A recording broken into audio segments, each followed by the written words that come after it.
ವಿಜಯಪುರ ಜಿಲ್ಲೆಯ ಸಿಂದಗಿ ವ್ಯಸನ ಮುಕ್ತ ಕೇಂದ್ರದಲ್ಲಿ ವ್ಯಕ್ತಿಯೋರ್ವನ ಮೇಲೆ ಮಾರಣಾಂತಿಕ ಹಲ್ಲೆಗೈದಿರುವ ಘಟನೆ ನಡೆದಿದೆ. ಹುಚ್ಚಪ್ಪ ಡೋಣೂರ್ ಎಂಬುವರಿಗೆ ವ್ಯಸನ ಮುಕ್ತ ಸಿಬ್ಬಂದಿಯಿಂದಲೇ ಮನಸೋ ಇಚ್ಛೆ ಹಲ್ಲೆ ಮಾಡಲಾಗಿದೆ ಎಂದು ಆರೋಪ ಕೇಳಿಬಂದಿದೆ. ಮದ್ಯಪಾನ ಕುಡಿತದ ಚಟ ಬಿಡಿಸುವ ವ್ಯಸನ ಮುಕ್ತ ಕೇಂದ್ರ ವೈಷ್ಣವಿ ಆಸ್ಪತ್ರೆಯಲ್ಲಿ ಈ ಘಟನೆ ಸಂಭವಿಸಿದೆ. ಕುಡಿತ ಬಿಡಿಸುವ ನಶಾಮುಕ್ತ ಕೇಂದ್ರ ತೆಗೆದ ಪೊಲೀಸ್ ಸಿದ್ದು ಮುರುಡಿ ತನ್ನ ಪತ್ನಿ ಹೆಸರಿನಲ್ಲಿ ಈ ಕೇಂದ್ರ ನಡೆಸುತ್ತಿದ್ದಾನೆ. ಇನ್ನು ಯಾವುದೇ ಪದವಿ ಮುಗಿಯದ ಪತ್ನಿ ವೈಷ್ಣವಿ ಹೆಸರಿನಲ್ಲಿ ಆಸ್ಪತ್ರೆ ನಡೆಸುತ್ತಿದ್ದಾನೆ. ಸಿದ್ದು ಅಧಿಕಾರ ದುರುಪಯೋಗ ಪಡಿಸಿಕೊಂಡು ಜನರಿಗೆ ಬೆದರಿಕೆ ಹಾಕುತ್ತಿದ್ದಾನೆ ಎಂದು ಆರೋಪಗಳು ಕೇಳಿಬಂದಿವೆ. ಸಾವಿರಾರು ರೂಪಾಯಿ ಪಡೆದು ವ್ಯಸನಗಳಿಗೆ ಸರಿಯಾದ ಮಾತ್ರೆ ಚಿಕಿತ್ಸೆ ನೀಡದೆ ಹೊಡೆದು ಬಡೆದು ಬೆದರಿಸಿ ಚಿಕಿತ್ಸೆ ನೀಡುತ್ತಿದ್ದಾರೆ ಎಂದು ಗ್ರಾಮಸ್ಥರು ಆರೋಪಿಸಿದ್ದಾರೆ. ಅಲ್ಲಿ ದಾರು ಬಿಡಿಸ್ತಾರ, ನಿಮಗೆ ದಾರು ಬಿಡಿಸ್ತಾರ, ಮಂದಿ ಲೋಕಲ್ ಮಂದಿ ಕೇಳಕ್ಕೆ ಹಾಕಂದ್ರಿ. ಅವ್ರು ನಿಮಗೆ ಬಿಡ್ಬೇಕಾದ್ರೆ ಏನಂತ ಹೇಳ್ಯಾರ, ಅವ್ರು ಹೆಂಗ್ ಬಿಡಿಸ್ನಿ ಅಂದ ಅವ್ರನ್ನ ನಾವು ಬಿಡಿಸ್ತೀವಿ, ಗುಳಿಗಿ ಔಷಧ ಹಾಕಿ ಬಿಡಿಸ್ತೀವಿ ಹೇಳಿದ್ರಿ. ಗುಳಿಗಿ ಔಷಧ ಹಾಕಿ ಬಿಡಿಸ್ತೀವಿ. ಕಾಲು ಬಿದ್ದು ಬಂದಿವ್ರಿ, ನನ್ನ ಮಗನ ಹೊಡಿಬೇಡ ಅಂಜಾರ ಬಾಯಿ ವಾಕದ ಹೊಡಿಬೇಡಪ್ಪ ಕಾಲು ಬಿದ್ದು ಬಂದಿವ್ರಿ. ಅವ್ರಿಗೆ ಎಷ್ಟು ಫೀ ಹೇಳ್ತಾರ ಅಷ್ಟು ಕೊಟ್ಟಿದ್ರು. ಎಷ್ಟು ಕೊಡ್ತಾವ್ರಿ ಫೀ? 10,000 ರೂಪಾಯಿ ಅಡ್ವಾನ್ಸ್ ತಗೊಂಡಾರಿ. ಮತ್ತೆ ಟ್ಯಾಬ್ಲೆಟ್ ಒಂಜಾರ ಮತ್ತೆ ಸಲಹೆನ ಹಚ್ಚಿನಾದ್ರೆ ಮತ್ತೆ 9,000 ಕೊಟ್ಟು ಬಂದಿವ್ರಿ. 10,000 ಕೊಟ್ಟು ಬಂದಿವಿ. ಈಗ ಎಷ್ಟು ದಿನ ಆಯ್ತು ಇವ್ರಿಗೆ ಅಲ್ಲಿ ಬಿಟ್ಟಿದ್ದು? ಒಂದ್ ತಿಂಗಳಾಯ್ತು ನೋಡ್ರಿ. ನೋಡ್ರಿ. ಈಗ ಏನಂದಾರ ಅವರು? ಎಲ್ಲಿ ಬಿಡೋದಾಗಿದ್ರಿ 3 ತಿಂಗಳ ತನ ಅವ್ನಿಗೆಲ್ಲ ರೆಡಿ ಮಾಡಿಬಿಡ್ತೀವಿ ನಿಮ್ಗೆ ಅಂದ್ರು. ನಾವು ಬಿಡಲ್ಲಪ್ಪ, ನನ್ನ ಮಗ ನಿಮ್ಮ ಹಂಗ ಮನಾರ್ ನಾವು ಬೆಳೆಸೀವಿ, ನಾವು ಏನು ದಗದ್ ಕಚ್ಚಿಲ್ಲ, ಉಳಿದ ಸಂಬಂಧ ಇದು ಹಾಕಿನ ತಿಳಿಕೆಸಂದ್ರ ಅವನಿಗೆ ನಾವು ಇದು ಹಾಕಿನಿ ತಿಂಗಳದಾಗ ಬಿಡಿಸೋಂಬರಾಗ ಒಳಗಿಂದ ಹೊರಗೆ ತರದ ಅವ್ನಿಗೆ ಮಡಿಲಿಲ್ಲ ನಮಗೆ. ನಾವು ಬಿಡಿಸೋಂಬರ್ಲಾಕ್ ಹೋಗಿದ್ದೇವ್ರಿ, ಕರ್ಕೊಂಬರ್ಲಾಕ್ ಹೋಗಿದ್ರಿ. ಒಂದು ಕಿರುಸೇರ್ಕ ಆರ್ಡರ್ ಕೊಟ್ಟನ, ಇನ್ನು ಮಗ ಮಕ್ಕಳು ಮೊಮ್ಮಕ್ಕಳು ಮಾಡ್ಕೊಂತಿಲ್ಲ ತಿಳಿಕೆಸಂದ್ರ ನಾ ಕರ್ಕೊಂಬರ್ಲಾಕ ನಾ ಹೋಗಿನಿ. ಅವ್ನು ಹೋಗೇ ಮುಕ್ಕಿ ಬಿಟ್ಟದವನಿ, ಯಾರಿಗೆ ಮೂಲನೇ ಹಿಡ್ದಿಲ್ಲ ಗೊಟ್ಟೆ. ಈಗ ಎಲ್ಲಿ ತೋರಿಸಿರಿ ದವಾಖಾನಿಗೆ? ಈಗ ಪಾರ್ವತಿ ಹಾಸ್ಪಿಟಲ್ ತೋರಿಸಿರಿ. ಏನೇನಾಗ್ಯದ್ರಿ ಇವ್ರಿಗೆ? ಅವ್ನಿಗೆ ಎದ್ದು ಕುಂಬರ್ಲಿಕ್ಕೆ ಬರಲ್ರಿ, ಒಟ್ಟ ಮಾತಾಡಕ್ ಬರೋದು, ಎದ್ದು ಕುಂಬರ್ಲಕ್ಕೆ ಬರೋದು, ಮೈ ಗಾದಗಟ್ಟದ, ಕಾಲು ಬರ್ತಾವ. ಏನಂದ್ರೆ ಹೆಸರು ಇವ್ರದ್ದು? ಹುಚ್ಚಪ್ಪ. ನಿಮ್ಮ ಹೆಸರು ಏನ್ರಿ? ನನ್ನ ಹೆಸರು ಶಿವಮ್ರಿಪ್ಪ. ತಿಂಗಳೊಂದು ಸ್ವಲ್ಪ ಬಿಡೋದು ಬಿಡ್ಲಿ ಅಂತೇಳಿ ನಾವು ಒಯ್ದು ಹಾಕಿದ್ದೀವಿ ಸರ್. ವೈಷ್ಣವಿ ಹಾಸ್ಪಿಟಲ್ಗೆ ಸಿದ್ದು ಪೊಲೀಸ್ ಅಂತ ಹೇಳ್ರಿ ಅವನು ಹಾಕಿದೀವಿ ಸರ್. ಹಾಕೋಣ ಒಂದು ತಿಂಗಳ ತನಕ ಆಯ್ತು, ಅವ್ನಿಗೆ ಸರಿಯಾಗಿ ಆರಾಮ ಮಾಡ್ತೀವಿ, ಸಲಹೆ ಹಚ್ತೀವಿ ಮತ್ತು ಟ್ಯಾಬ್ಲೆಟ್ ಕೊಡ್ತೀವಿ ಅವ್ನಿಗೆ ನಿದ್ದೆ ಗುಳಿಗೆ ಅಂತ ಹೇಳಿದ್ರು ಸರ್ ನನಗೆ. ಮತ್ತು ಒಂದು ಅವ್ನಿಗೆ ಹೊಡೆಯಲ್ಲಪ್ಪ ನಮ್ಮವನೇ ನನ್ನ ದೋಸ್ತಾನ ಅಂತ ಹೇಳ್ದೇನೆ ರೀ. ಆ ಕಾರಣಕ್ಕಾಗಿ ಅವನ ಹತ್ರ ಬಿಟ್ಟಿವಿ ಸರ್. ನಾವು ಬಿಡೋದಾಗ ಹಿಂದಿಗಡೆ ಸರ್ 10 ವಾರಕ್ಕೊಮ್ಮೆ ಬಂದು CCTV ನೋಡ್ರಿ ಅಂತ ಅವ್ರು ಒಂದು ವಾರ ಅಷ್ಟೇ ನಮ್ಗೆ ಒಂದು ತೋರಿಸಿದ್ರು ಸರ್. ಆಮೇಲೆ ಲಾಸ್ಟಿಗೆ ನೀವು ತಿಂಗಳಿಗೊಮ್ಮೆ ನೋಡ್ಬೇಕ್ರಿ ಅವ್ರಿಗೆ ಮಾತಾಡಿಸ್ತೀವಿ ಅಂದರು. ಒಳ್ಳೆ ತಿಂಗಳಿಗೊಮ್ಮೆ ನೋಡ್ಲಿಕ್ಕೆ ಹೋದಾಗ ಇಲ್ಲ ಅವರು ಮಲ್ಕೊಂಡನ, ನಾವು ನಾಳೆ ಬರ್ರಿ ಅಂತಂದ್ರು ಸರ್. ನಾವು ಬೇಡ ಡಿಸ್ಚಾರ್ಜ್ ಮಾಡ್ಕೊಂಬರ್ಬೇಕು ಅಂತೇಳಿ ಅಲ್ಲೆಲ್ಲ ಮೆಡಿಸನ್ ಫೀ ಎಷ್ಟಾಗಿ ಅಂತ ಹೇಳಿದ್ರು ಸರ್. 9,600 ರೂಪಾಯಿ ಹೇಳಿದ್ರು ಸರ್. ಅಷ್ಟು ದುಡ್ಡು ಕೊಟ್ಟಿವಿ ಸರ್. ಫಸ್ಟಿಗೆ 10,000 ಕೊಟ್ಟಿದ್ರು ಅವರಿಗೆ. ಕೊಡೋದಲ್ಲದೆ ಇವ್ರಿಗೆ ಹೊಡೆದು ಸರ್. ನಾವು ರಾತ್ರಿ 12 ಗಂಟೆ ಹಾಸ್ಪಿಟ್ಲ್ ತಂದ್ಮೇಲೆ ನೋಡಿದ್ದೀವಿ ಇವ್ರಿಗೆ ಎಲ್ಲ ಡ್ರೆಸ್ ಕಳೆದ್ಮೇಲೆ. ಆಮೇಲೆ ಅವ್ರು ತೊಡಿಗೆ ಕುಂಡಿ ಎಲ್ಲ ಕಡೆ ಹೊಡೆದಿದ್ದಾರೆ ಇವರು.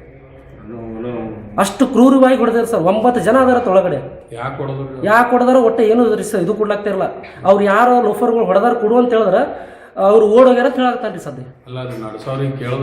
ಕೇಳಿದ್ರಿ ಯಾಕೆ ಹೊಡೆದಾರನೋ ಇಲ್ಲ, ಅವ್ರು ಪಗಾರ ಕೊಡ್ಲಾರ್ಕ ಏನೋ ಸಮಸ್ಯೆ ಸಂಬಂಧ ಹೊಡೆದಾರ ಅವ್ರು ಏನೋ ಆಗ್ಯದ. ಒಟ್ಟು ನಾನೇ ಹೊಡೆದಿನಿ ಅಂತ ತಿಳ್ಕೊಶಿವು ಅಂತ ಹೇಳ್ತಾನೆ ನನ್ನ ಮುಂದ್ರಿಗೆ. ಅವನು ಯಾರ್ರಿ? ನನಗೆ ಹೇಳ್ತಾನೆ ಸರ್. ಯಾರ್ರಿ? ಸಿದ್ದು ಅಂತ ಹೇಳಿ. ಅವ್ರು ನಡ್ಸಕತ್ತ ಅವರೇ ನಡ್ಸಕತ್ತಾರ ಸರ್. ಈ ಮುಂದೆ ಏನಾಗಬೇಕಂತ ನಾವು ಅವ್ರಿಗೆ ಏನು ಕಂಪ್ಲೇಂಟ್ ಮಾಡ್ತೀವಿ ಸರ್. ಕಂಪ್ಲೇಂಟ್ ಮಾಡ್ರಿ. ಮಾಡಿದ್ವಿ ಸರ್. ಈಗ MLC ಮಾಡಿಸಿ ಕಂಪ್ಲೇಂಟ್. ಹೆಸರೇನ್ರಿ? ಶಿವಾನಂದ್ ಡೋಣೂರ್. ಇವ್ರಿಗೆ ಏನಾಗ್ಬೇಕ್ರಿ? ನಾವು ನಮ್ಮ ಅಣ್ಣ ಆಗ್ಬೇಕ್ರಿ ಸರ್. ನಿಮ್ಗೆ ಅಣ್ಣ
ಇದು ಹಲ್ದಿಗಲ್ವೇ? ಇದು ಮೆಹಂದಿ. ಇದು ಅದು ರಿಸೆಪ್ಷನ್ಗೆ.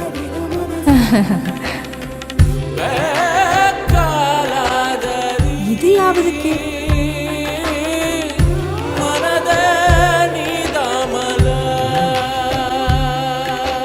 For me?